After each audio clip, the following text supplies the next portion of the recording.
finest experts in the field of legal, health, financial, and home improvement.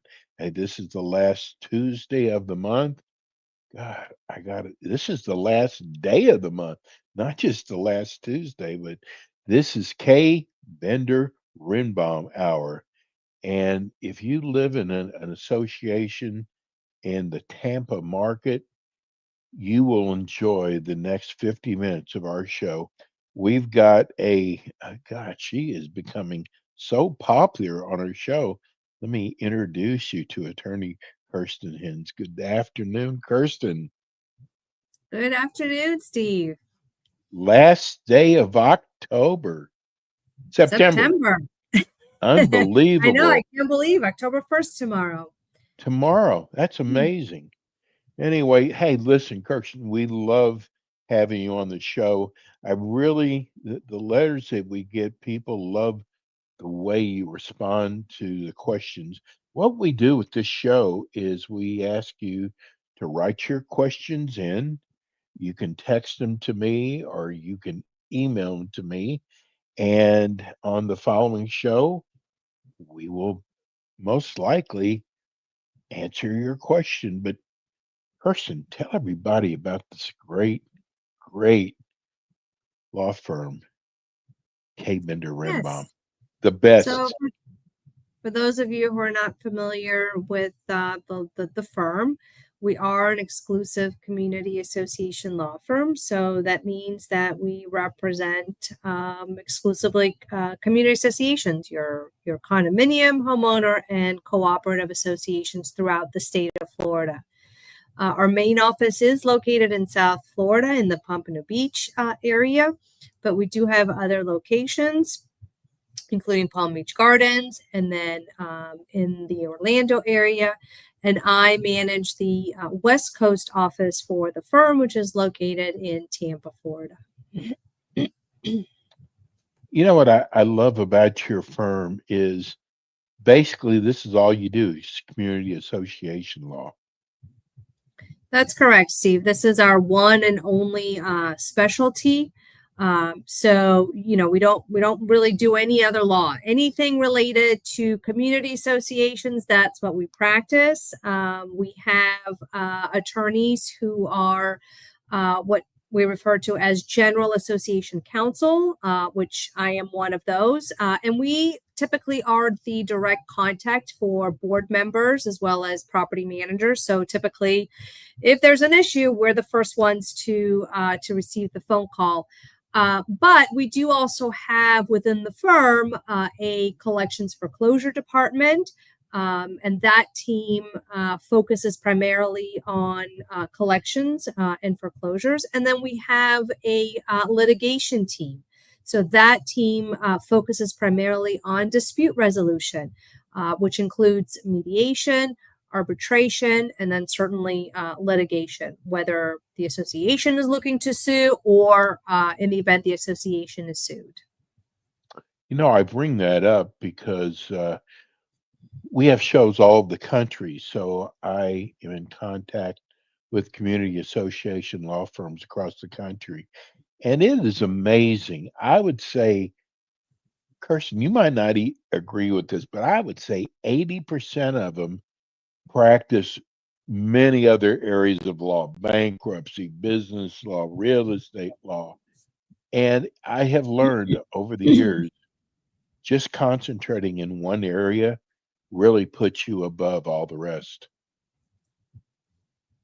Agreed. And this area of the law has just become more complicated over the years. And so, I can't even imagine just dabbling in this area of the law. Yeah. And I would really caution, board members and managers who are looking to hire counsel for their associations, you know, really, try to go with a firm that specializes in this area of the law, and not just a firm that might have one sole practitioner who's just trying to learn this law and guide clients. So I would really encourage to seek out a firm that really specializes in this area of the law, like Kevin Rimbaum. Yes, right. And let me also add this. Uh, of course, I read a lot of the complaints about other community association law firms. And the biggest complaint was they would call the attorney's office and it would take them a week to 2 weeks to get back with them. I know Robert, Michael uh, have customer service is so important to your firm. That's correct. I think a lot of attorneys forget that at the end of the day, we are still in the customer service business, Mm, right? And so, yeah, I mean, our policy typically is, at the very least, you are going to get an acknowledgement email from the attorney, right. letting you know that we've received the email. We'll work on it. you know, Certain projects just take time. Reviewing a multi-million dollar contract is not something we can turn around in 48 hours. But for the most part, yes, we try to maintain those open channels of communication with the client, with the board members. And I also noticed that when I went to your what I call your corporate office in Pompano, the desk where the support people would sit that greet you, there wasn't one person there. There was three people there. So that tells you how important customer service is to came into Rimbom. It is. It is. So let's go to God. We've got so much mail. We cannot, there's no way we can get to them all. I keep thinking one of these days we're going to get to all of them. I don't think in the last 3 years, 4 years, we've gotten all your mail, but keep them coming. Let us know if you're a condo or an HOA. That is really important because sometimes Kirsten will have to guess if you're an HOA or condo, and it makes a big difference. So Mhm. let's start off with Chad in Winter Park. He wants to know, is visitors with an ES dog required to advise the association or property management in advance of arriving with the dog? The tenant's lease does not allow pets or dogs. Okay. So, just because the tenant's lease does not allow, dogs or pets, in this case, if this is an emotional support animal or assistance animal, then, the landlord does have to provide a certain accommodation under fair housing laws. And so would the association. You'd have to, I would have to first confirm if the association, in fact, is a no pet, condominium. So that's something that would have to be expressly set forth in the declaration, not in a rule or in a policy. And I think a lot of board members get this one wrong. If your declaration is silent on pets, and the board then adopts a rule that prohibits pets, that rule will be in conflict with the declaration. So if you are in a community that wants to prohibit pets, make sure that you incorporate that restriction in your declaration.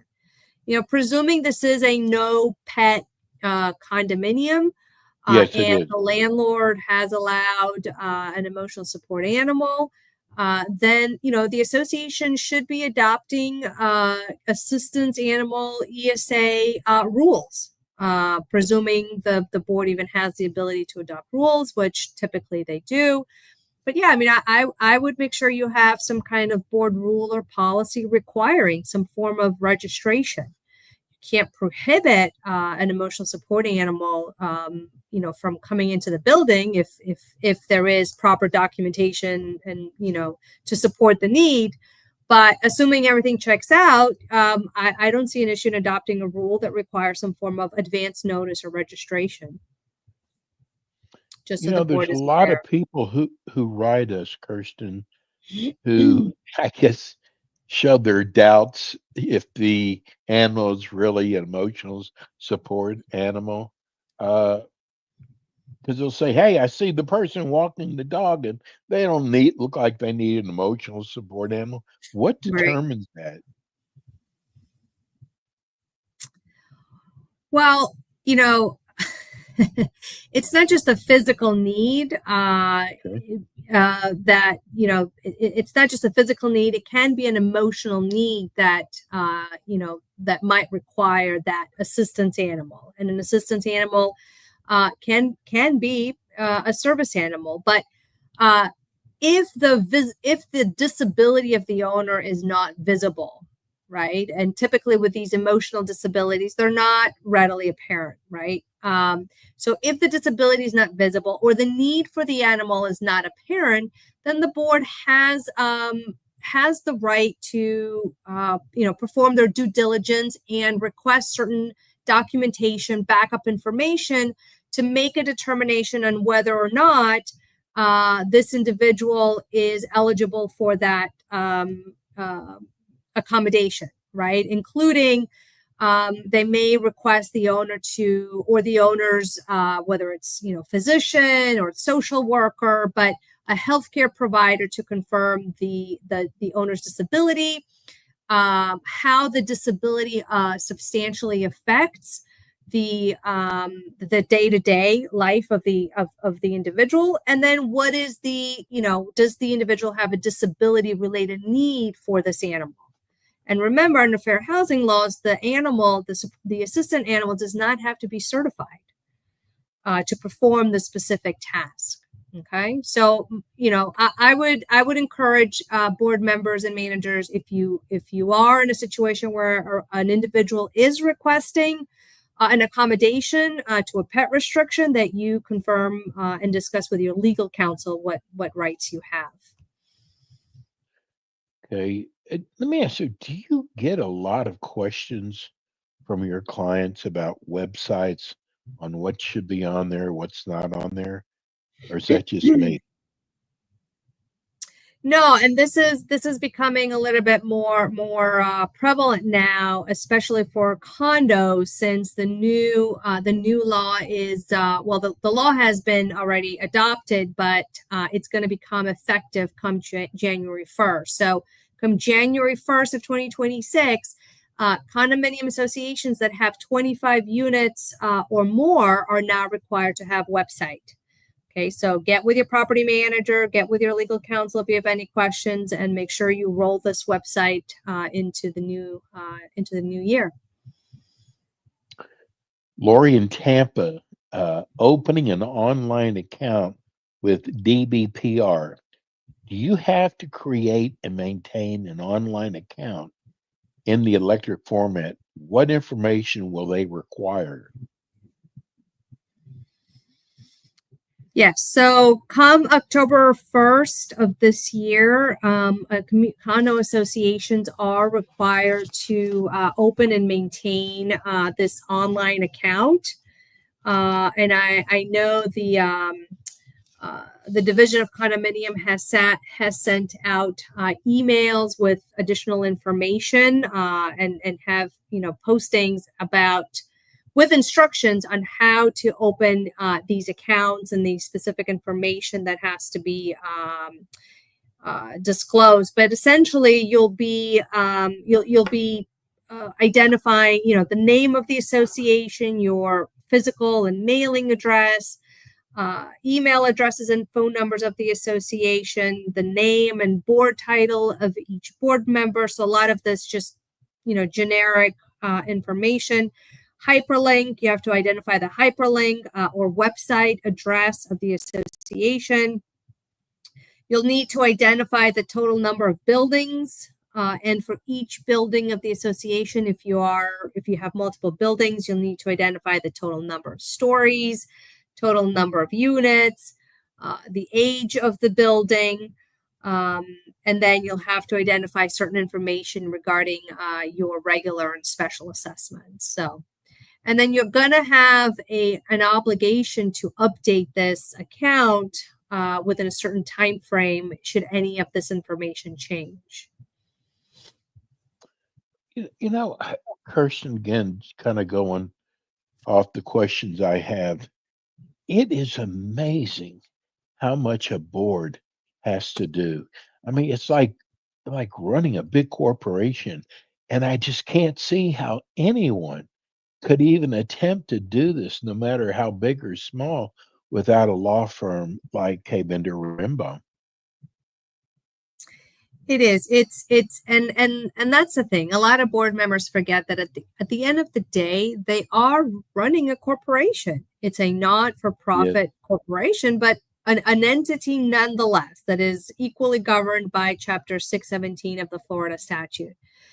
Yes, I think board members, really should have a team behind it. Remember, board members are not expected to be experts in all things, condo HOA law, right?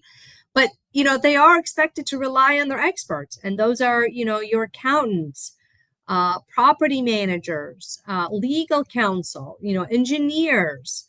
So definitely seek these experts to assist you with corporate governance. yes, exactly. Let's go to Hank in Lakeland. Do the bylaws supersede a rule book and the condominium association? Also, does the county supersede their permits that are issued by a park condominium? Never heard of a park condominium. Hmm. So let's take the first part of the question, which really refers to hierarchy of your governing documents. And sometimes board members use the word bylaws to refer to really your declaration. So it's sometimes synonymous with declaration, but let me just clarify. In terms of the corporate governing documents of an association, there is a hierarchy. And at the top of that hierarchy is your declaration, whether it's the declaration of condominium or it's a declaration of covenants if you are operating an HOA under Chapter 720 of the Florida statute. But that is your supreme document. It is essentially the contract between the owners that buy into the community and the association, right? It is the document that's going to contain your use restrictions, what you can and cannot do. For example, can you have pets? Are purchasers required to get screened? So forth and so on. So underneath your declaration, you're going to have your articles of incorporation and then your bylaws. And your articles of incorporation and bylaws are documents that essentially set out the corporate structure of the association, right? So, who qualifies as a member of the community, who qualifies as directors, who are your officers, how many directors you need to serve on the board, so forth and so on. The developer records typically the articles of incorporation with the state of Florida in Tallahassee. And then the bylaws really is an extension of your article. So it's going to have a little bit more meat and potatoes. So it's going to be the declaration, the articles, and then the bylaws. And then you might have rules, regulations, policies, architectural guidelines, so forth and so on. Those are not really considered part of your governing document. And in the hierarchy of things, they really are sort of at the bottom. So in the event of a conflict, typically your declaration will supersede anything that's in the articles, bylaws, and certainly your bylaws will supersede your rules. Now, in terms of county ordinance, permit requirements, I'm not familiar of a park condominium issuing any Thank you. permits. Never heard of that So before. typically, permit is within the jurisdiction of the, county or municipality. I'm not familiar with, condo requirements, Right. superseding, a county, permit requirements. Kirsten, I want people to understand. I know this all sometimes sounds complicated. And for a person who's thinking about running for the board, what I've learned from you is you don't have to have, a master's degree to run for the board, do you? No, you don't have a master's degree. You don't need a master's degree. And that's what I said earlier. You're not expected to be an expert in all things condo HOA law, but you are expected to rely on your experts. And so, surround yourself, hire those experts to assist you in making the business decisions for your community. Another thing I love about your firm is offers so many free classes each month. And I know you and Alan and Michael are always putting in so many hours to educate people. And you've got a lot of, uh, so far, I guess it looks like you've got a lot of classes coming up.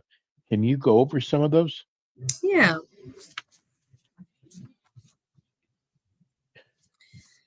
So September's over. So starting October 3rd, which is this Friday, this coming up Friday, I'm Good. actually teaching a class on HOA financial literacy and transparency.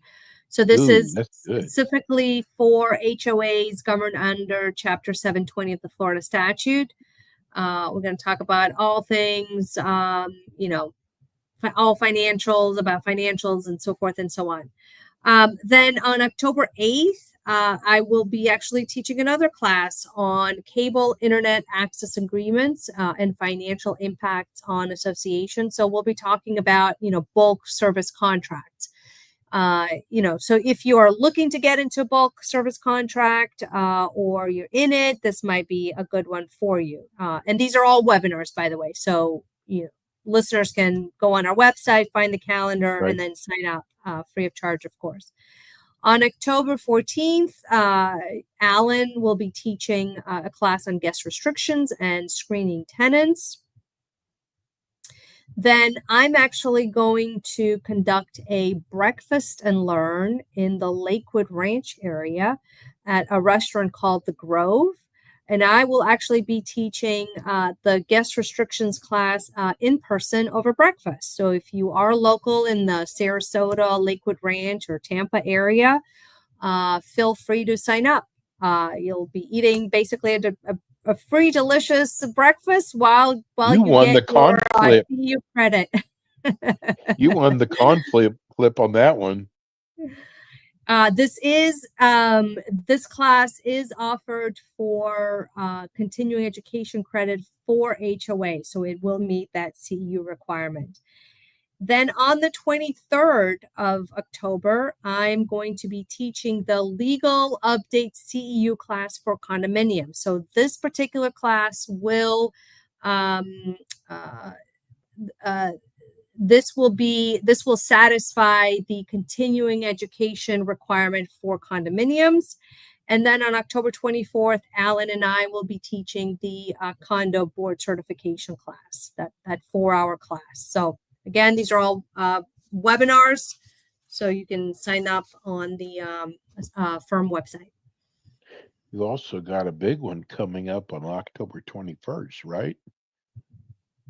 Condo and HOA Expo.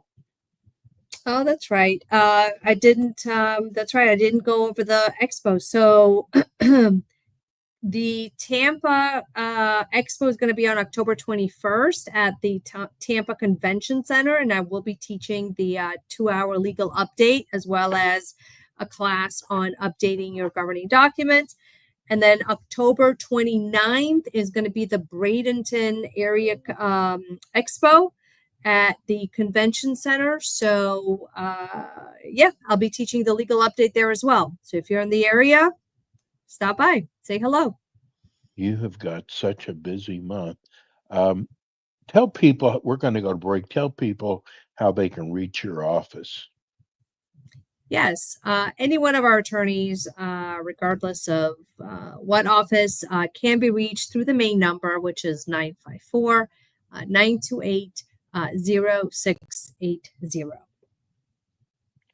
We're going to go to a short break, and we'll be right back with the Kay Bender Hour with attorney Hurston Hens.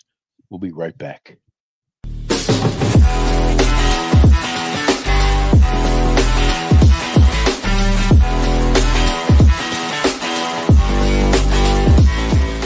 Kay Bender Rembaum is a full-service community association law firm dedicated to the representation of community associations throughout Florida. On kbrlegal.com, you can learn more about their offices in Pompano Beach, Palm Beach Gardens, Orlando, Tampa, as well as throughout Miami-Dade by appointment. Several Kay Bender Rembaum attorneys are board-certified specialists in condominium and plan development law and assist clients with all matters of community association legal issues while keeping them up to date on new developments that affect their associations. K. Bender Rembaum is also a well-known provider of free legal education for managers and board members. Contact K. Bender Rembaum today by calling 800-974-0680. That's 800-974-0680 to reach any of their locations. You can also visit them online at kbrlegal.com or write to them at info@kbrlegal.com. And we are back with the Ask the Expert show on W4CY Radio and Talk4 TV with your hosts, Steve-O, Sophia, and their expert guests. We are back. This is the Ask the Expert show. We are with you every Thursday from 5 to 5:50. This is our 16th year. This is always the last Tuesday and Thursday of the month is always K. Bender Rembaum. Tuesdays are Tampa and Thursdays are Orlando. And the first Thursday of the month, which we are going to be doing a replay this year because of the Jewish holidays, we have a show the first Thursday of the month at 5 o'clock. We're answering as many of your questions as we can right now. We're here with attorney Kirsten Hens, who always, you've never been able to stump her before. She's always got the answers, but that's why she's with such a great law firm. This is kind of a long question, Kirsten. This is from Nate in Tampa. He says, I really enjoy your show. It's always so informative. This has got to be a cousin of yours. Can a unit owner that has restricted occupancy per the bylaws in his unit ask another unit owner to register his parents so the family member can live in the association? This unit owner is trying to circumvent cause he's already in violation of the occupancy. What if the board doesn't have a violation committee? It's difficult for people to establish in my association. That's a long one. It is. I'm not really even sure how this rule or restriction is being, how it can even be circumvented to have another owner register these additional occupants who will be living in this unit. So, I mean, I would start with, taking a look at what the documents, the declaration provides for guest occupancy restrictions, as well as, any rules or policies, depending on what the restriction is and what this individual is trying to do. I would say that probably a more effective remedy, rather than go through, a grievance committee or a fining suspension committee, is really have your association legal counsel send a demand letter to this owner to cease and desist this conduct. Sometimes, those types of letters are productive and can encourage compliance. And then from there on, speak with legal counsel. Typically this type of violation can be addressed at mediation. But that's probably the more effective remedy in this particular case. Charles in Tampa, is it true the board must take a vote on each fine before it's imposed on a resident? Well, it's true that the board does have to vote to approve the fine, but the fine cannot be imposed until a committee, call it fining committee, grievance committee, however you want, but that committee then has to vote to impose the fine. So that committee is the one that ultimately decides whether or not that fine gets imposed. So it is essentially, a two-step process, with the board adopting the fine first and then the committee affirming the fine before it can be imposed. Ben and Lutz, regarding Zoom, board members must remain on to maintain a quorum. We often have a board member leave during the meeting, often noticeable, and when there's a roll call vote, there's no answer. Well, I don't know that the I board guess member what? has to stay in the Zoom call the entire meeting to maintain quorum. And sometimes your bylaws will say that, once you've established quorum, if a director has to, leave the meeting, that does not mean that you no longer have quorum at the meeting. So it really is going to just depend on what your bylaws say. It's always refer back to your docs, right? um, Kelly in Tampa, what is the HOA's law about auditing? Our HOA has not had an audit for 5 years. Well, whether or not this association is required to do an audit, it's going to depend on two things. The audit requirement can either come from a provision in the bylaws. So take a look at the bylaws, and if your bylaws specifically require the association to do an end of year financial audit, then you have to do a financial audit.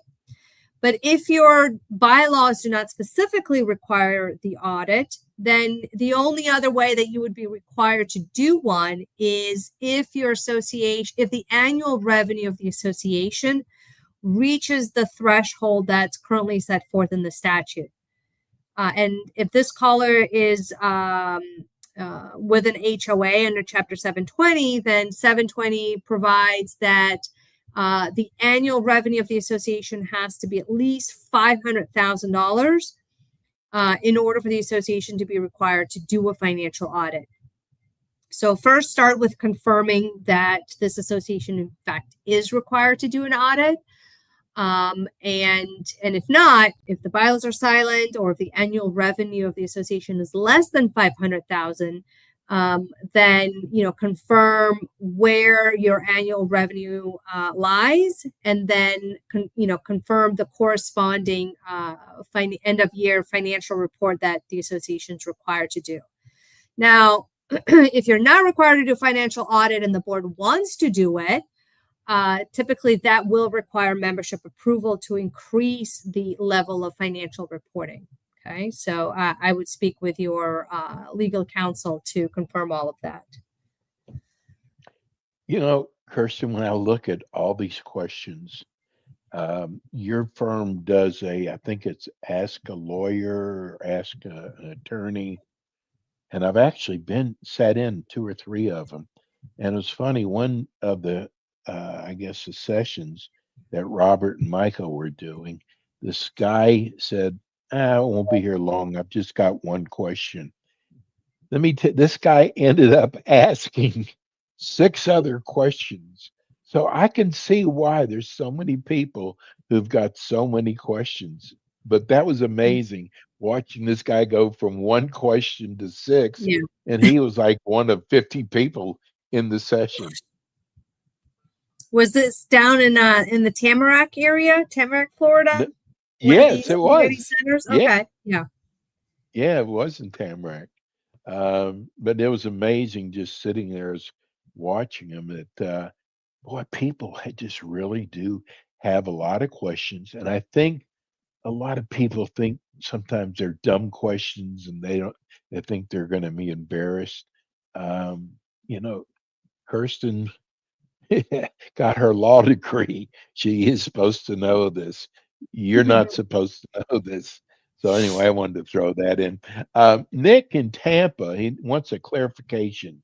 If a Zoom meeting is held, is a physical location still needed related to the new Florida statute?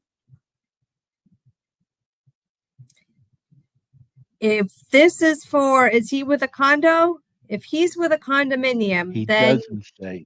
Yes, if the House Bill 913, which took effect July 1st of this year, 2025, now says that for condominium associations only, if you conduct a what they refer to as a video conference. And the way the term video conference is defined, essentially a Zoom meeting or a Teams meeting, one of these virtual meetings would qualify as a video conference.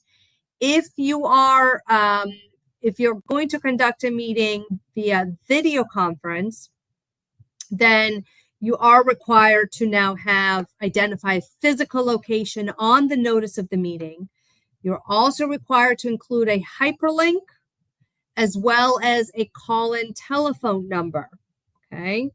And then importantly, those video conference meetings are now required to be recorded. So if you've given owners the option to attend via Zoom, you're gonna have to record that meeting, and you have to maintain that recording as part of the official records. But this requirement that I just discussed is only for condominium associations. It's currently not in Chapter 720 of the Florida statute. Okay. Craig in Tampa wants to know how many support animals are allowed for an owner to own. Well, I mean, there's no limitation, right? So you can impose a limitation on assistance animals. And if you have a restriction on the number of pets that a resident can have, that limitation typically does not apply to assistance animals, such as emotional support animals. That said, if an individual is claiming a need for an accommodation to have more than one assistance animal, then certainly there needs to be some kind of documentation to support the need, and that's where the association can request that. Neil in St. Pete says, "Hi, Kirsten. I never miss one of your shows on Another Relative, Kirsten. What is the difference between a structural inspection and a 40-year inspection?" So the structural inspection is basically the milestone inspection, right? That was passed several years ago. That has to do with the inspection of the structural components of the building, and that's mandated by Florida statute, right? So it is statewide, and there are certain requirements and limitations. This particular requirement applies only to condominiums that have 3 habitable stories or more, right? And it's due, by December of the year in which the condominium turns 30 years old, right, from the date of occupancy, and then 10 years thereafter. So that's the milestone inspection, essentially. The 40-year inspection, I know of at least one county that has this, and that is Broward County down south. And it used to be called the 40-year inspection, but then after Surfside, it's no longer a 40-year inspection, rather more of a 25-year inspection. But that's more of a local county inspection requirement. Now, the statute does say that if you have done one of these inspections required by your local, county officials, that could qualify for your milestone inspection if it meets the requirements of your milestone inspection. But you need to basically get an engineer to confirm whether your local whether your inspection that was done subject to your local county requirement meets the milestone requirements.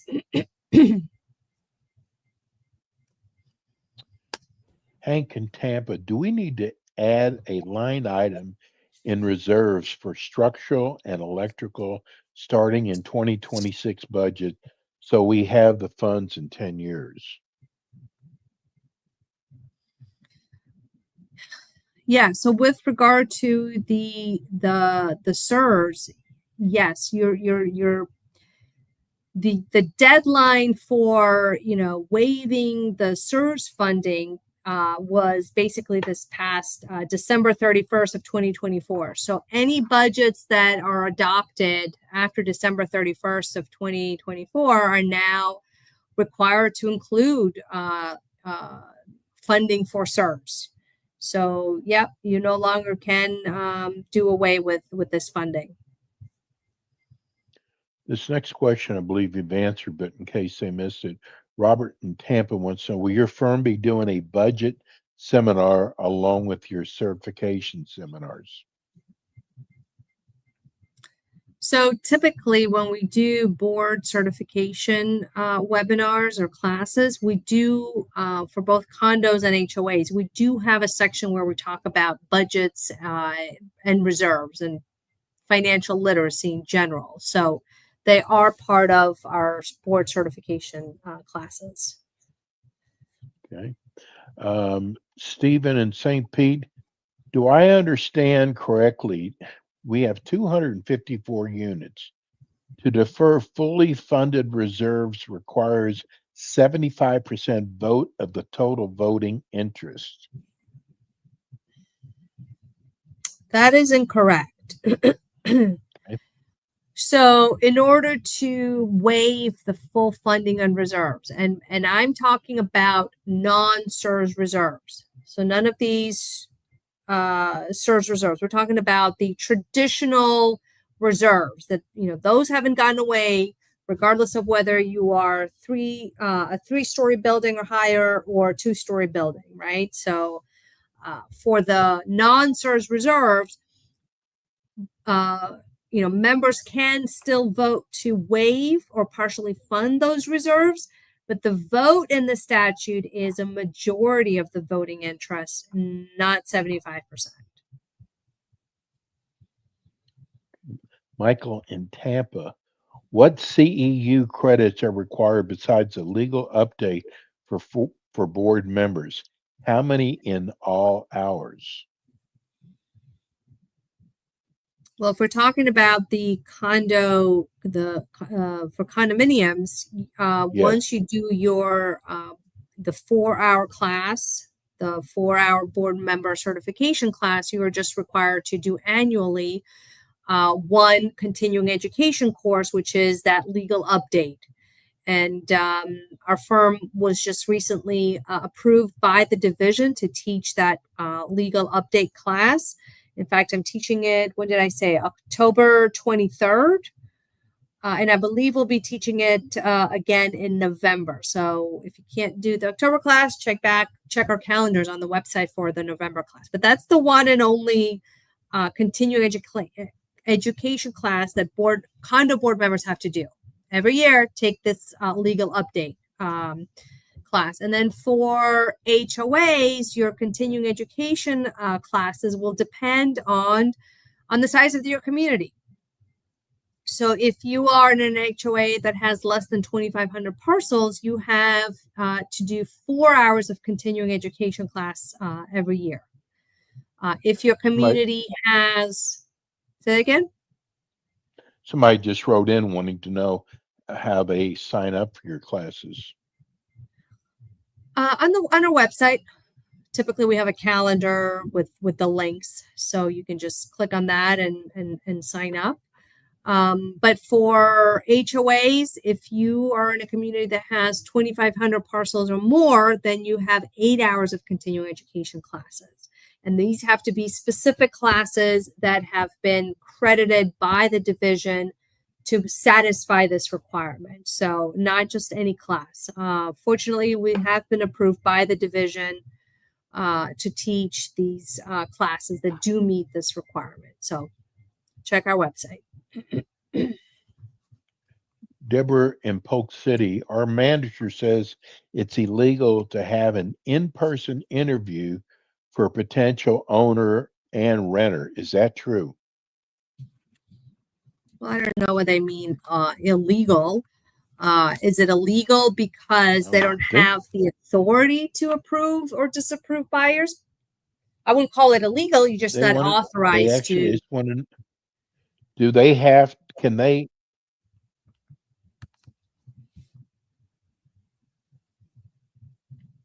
That's kind of a strange question. Let me go on to the next one. Stephen in Lakeland, we are an HOA.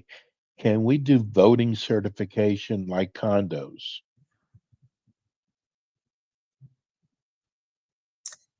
Voting certificates. Well, if the board wants to require voting certificates, yeah, you can do that. It will require an amendment to your bylaws if you don't currently have that requirement in the bylaws, but you might. So I would first check the bylaws and see if you have the ability to require voting certificates. And voting certificates essentially are used when a parcel is owned by either multiple individuals or it's owned by an entity, right? And so the owners of the unit will identify on that voting certificate who's the individual that's authorized to vote for the parcel. And so when the voting member submits a vote, then the board and property manager can use the voting certificate to confirm that the signature does belong to the voting member. Yeah, I mean, I would check the bylaws to first see if you have the authority. And if not, this is something that can be amended. Our final question of the night is Jerry in Tampa. He is an HOA. He said, I am delinquent. Can I still run for the board?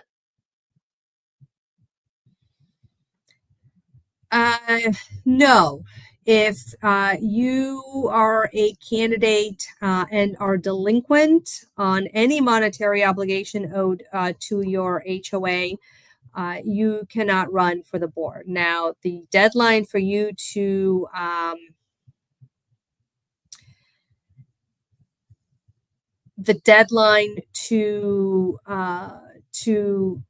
pay up the delinquency and qualify for board membership is basically the last date by which the candidate can nominate themselves for the board.